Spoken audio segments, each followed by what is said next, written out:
In this week's episode, I discuss the language versus dialect issue and the three pillars of my Batok practice. I see alive people.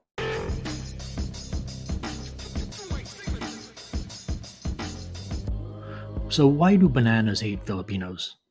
Because y'all always hurt their peelings. Episode 11. So, how you doing with your New Year's resolutions?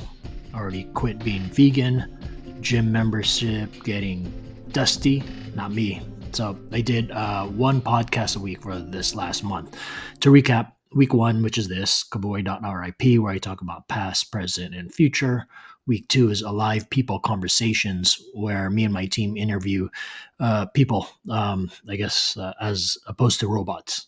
Week three, Barako and BS. You can call it office hours, where I answer your questions. Week four is KK Labs, where I experiment with different things: music, technology, interview, and maybe interview robots. So, what's going on? Yesterday, I'm recording this today, Monday. I took part of a photo shoot with a few local film artists, actually Filipino artists here in the Bay Area for Art Scene magazine that'll profile our work. It's for the summer issue, so it'll be due out sometime in May or June. Then there's going to be a group show in San Francisco. And my Kickstarter just got funded. My latest kids book, Little Mambabatok. See the show notes or visit struggleandstrength.com to pre-order. And this is only until March 11. There's that bundle with the kids tool, art toolkit.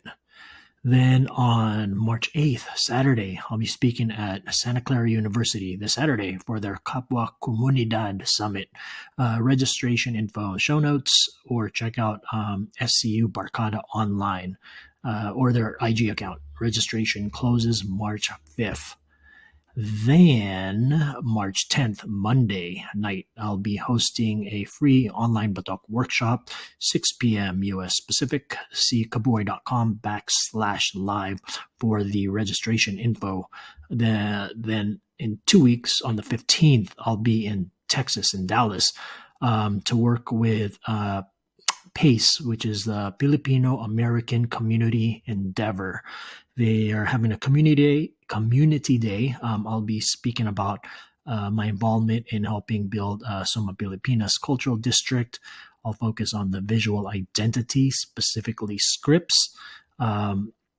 This is something near and dear to my heart. I remember sitting in a co-working conference room with other artists, entrepreneurs, nonprofit folks, going over what it would take to rebuild this cultural district. This was about 8 years ago now. But yeah, San Francisco is, hell expensive. All the tech startups, we don't own much property. There wasn't much space available. I do remember that we made it a goal to open source what we were doing and share it to other communities across the country. We've, shared it with folks in LA, Seattle, Chicago, Stockton. This was all done in the spirit of abundance rather scarcity. And so that's a difference from other orgs, what they've done in the past. So yeah, I'm going to Dallas to help community build. I'm also going to be vending. I'll have some merch. I'll be doing some custom art. And then the rest of the time I'm there, going to be tattooing and working on a special project. I might have one opening for tattooing. So hit me up if you're in the Dallas area. Where should I go? Someone suggested Buc-ee's. I think I looked it up. It's kind of funny. I would like to go there anyway. I really like gas stations. But some have also said to be careful as a brown boy. But, you don't have to worry. I have my birth certificate. It says I was born in El Nido, Palawan. So I'm prepared to tell ICE if they hear me speaking an exotic, dangerous language and tell them, hey, y'all got me. You're going to have to deport me to this shithole of Palawan. Then you guys can visit me at my tattoo shop where I'll tattoo foreigners for a lot of money. That's the dream. Then at the end of the month, March 23rd, I'll be at Legacy Filipino Martial Arts in Daly City here, California, for an in-person Batok workshop. The registration details are still being worked on, but it'll be that Saturday. Ooh, that's so weird and gross. How do you help children understand cultural traditions in a world that often mocks what it doesn't understand? When Nati brings her family's traditional tattoo photos to school, she faces ridicule and confusion. Her struggle is one many children of diverse backgrounds experience daily.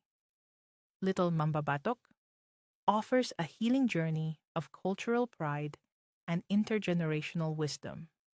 Through cute illustrations and a powerful story, children and adults learn to honor their heritage with confidence.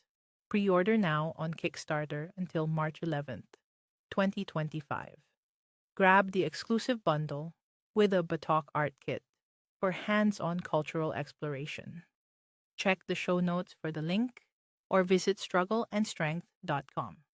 Limited time only.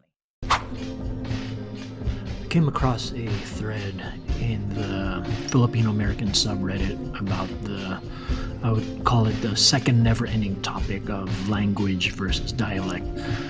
The first, of course, takes the crown, are Filipinos Asian or Pacific Islander? I think that'll be another episode. Maybe I'll do that in May when the subject usually pops off every year for Asian Pacific Islander Heritage Month. So in this thread, there's common comments around like I never got to learn Tagalog because of my parents. How do I learn as an adult? I feel bad. How do I teach my kids, etc., etc.? These are all valid discussions. Typically, someone who's Bisayan or Ilocano will bring up the point that calling their language a dialect of Tagalog puts them on a lower scale, and then the arguments commence. Then there's the counterpoints of like ultra nationalism and regionalism and Filipino as the official language. All these things are brought up, but what I see missing is like the deeper discussion of regionalism, its root causes and effects.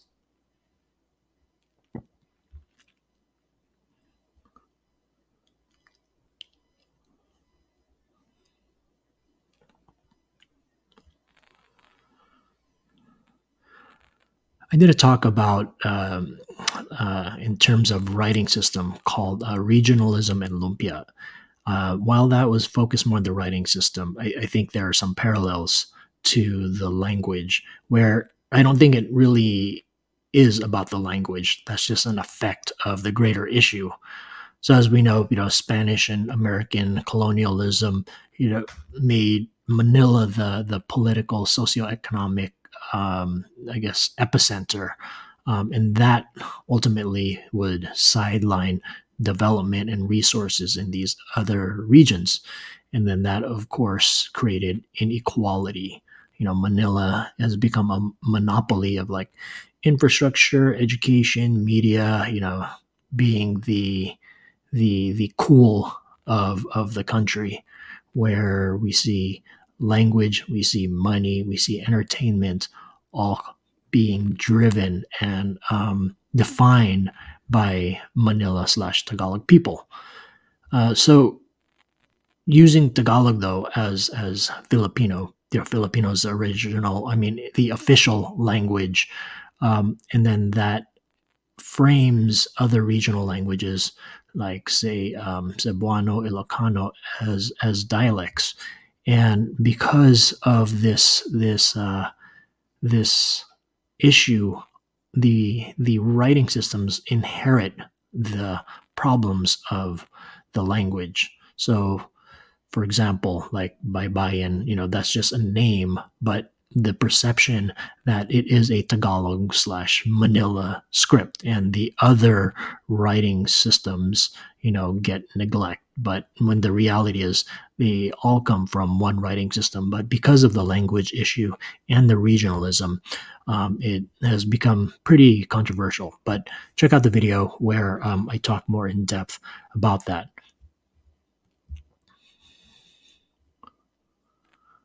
So with this regionalism that gets created, it comes from like resentment, and we talked about the issues of being in a country where Manila is the socioeconomic epicenter. Um, and so what happens is that in the other regions, local language traditions become a resistance to the Manila culture.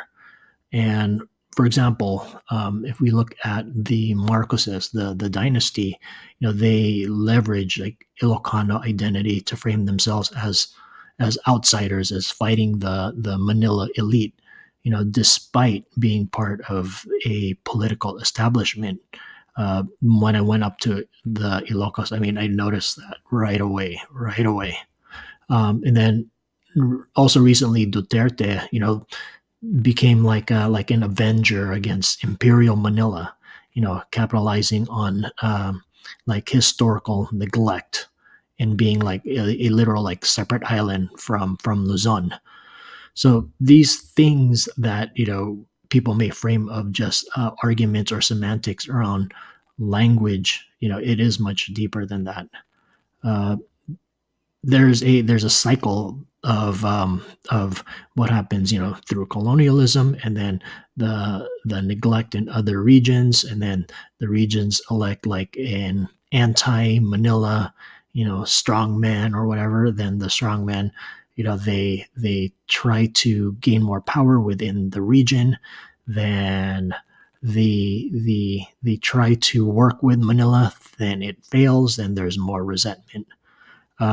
So then what happens is that, these leaders try to exploit, the regional pride, but I guess the point is that it's really cause and effect, in terms of the system that, was put in place. And, all these things that we're seeing are results of that.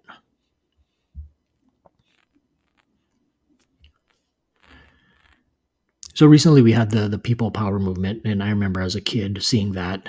I didn't know much about it. I was just young, but as I got older, I started to talk to more people about it, and some family that are from the Ilocos region, and they feel that is a Tagalog versus Ilocano issue where they ousted him unfairly.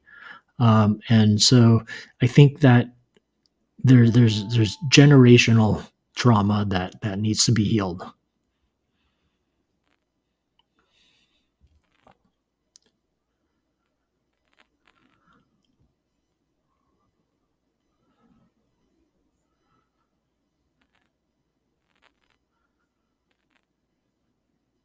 So labeling these languages as dialects, it isn't just an academic argument. It really does reinforce this power imbalance. Then the regionalism gets weaponized and enables like authoritarians, just like Marcos and Duterte, through populism. They just rant about the evils of Manila. It's kind of similar to what we're kind of seeing today in America. So Manila as the epicenter breeds this resentment that fuels identity driven politics and leaders who capitalize on these divides. I think addressing this requires resource distribution, recognition, importantly, of cultural diversity. That's important. And these reforms to decentralize power or to spread the wealth. There is money out there. We spread and create the infrastructure, but without the systematic change, this this regionalism risks to perpetuate the polarization rather than unifying and celebrating our diversity. So some discussion points is that you could talk about, is regionalism a form of empowerment, or even a trap for Manila's dominance? Like, for example, if say, okay, here's some money, or how can they build the resources? Throwing money at the problem isn't a solution. So this is a complicated topic, but I wanted to give some clarity about that. In my pre-Philippines traditional tattooing practice, it is built on three pillars. And what are those three pillars? Number one. The intention is always in ceremony, with offerings made to the ancestors. Family and close friends are often present for support and to talk story. I love it when kids, lolas, and cousins all come and we have a little party. So, what does that mean? It means it starts with the intent of honoring or even just exploring your culture. And that's all that matters. But this honoring can physically manifest in a food offering because this is a celebration, and celebrations often have food. Have you been to a Filipino party with no food? And so I encourage and people to bring an offering. So this food can be something like something that's favorite of your family, like bangosisig, a recipe handed down that is from Lola or Lolo, or something from a favorite restaurant, that is near and dear, that means something to your family. So in the old days, we tattooed outside. Actually, if you've ever been to Buscalan in Kalinga, where Apo Wangod lives, they still tattoo outside. All the 100 plus girls, it's all outside. So the offering of food, known as alay in Tagalog, atang in Ilocano, or halad in Bisaya, is placed away from where the tattooing is being done, so that any flies, bugs, mosquitoes, or malevolent entities will be drawn away from the person being tattooed. So there's a practical reason for it, but then there's also a spiritual reason for it.